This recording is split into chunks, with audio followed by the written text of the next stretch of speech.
Jack, did you have any questions? I don't necessarily have a question, but I'll just kind of thinking on my toes here. So the last several days, we've had an individual, a homeowner, come to us looking for a new roof, a concrete tile roof. He's a retired business person, and I think probably a little bored in his retirement with all the golf that he plays. And so he's taken it upon himself to try to wrangle together up to 15 neighbors in his immediate community, all of whom had houses that were built in the same vintage and need re-roofs. And so he's coming to us saying, "Hey, if I can bring you 4 roofs, 6 roofs, 10 roofs plus, what kind of discount can you give us?" So I'm new to the space, and the company that I acquired doesn't have terribly sophisticated pricing. So I've kind of like started from ground zero to build things up the way I think they should be. But do you have any tips or strategies on how to approach opportunities like that, both in terms of how you think about percentage margin versus absolute dollars across a series of projects, and then also Yeah. just sales tactics to deal with analytical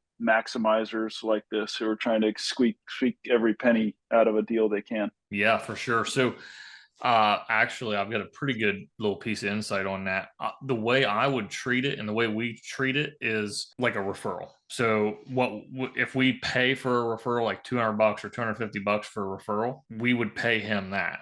So, if you're going to bring 3 people in, we'll pay you $250 for each job you bring. You bring 10, we still $250 for each job. The reason I say I like to look at it that way is because of what you said is because of margin. If you give them 5% off, you could make the argument that it may equal the same if you did the math. I'm not doing the math, but I'm applying that 250 to the cost of acquiring the neighbor's job, not a discount per se on his job. My margins, I can maintain my margins by doing so, if that makes sense. So in theory, I may even mark up the neighbor's jobs $200 or $250 to make up that margin. Maybe not. I mean, depends on how bad I want the job, right? Like there's obviously that factor too. It's, how bad do you want it? How bad do you need it? But I want to apply the discount to the job that he's given me because someone's got to eat that cost. I would think in that manner it would work well. I know some people say, well, if I give him 10% off, blah, blah, blah, blah, blah. Well, yeah, okay.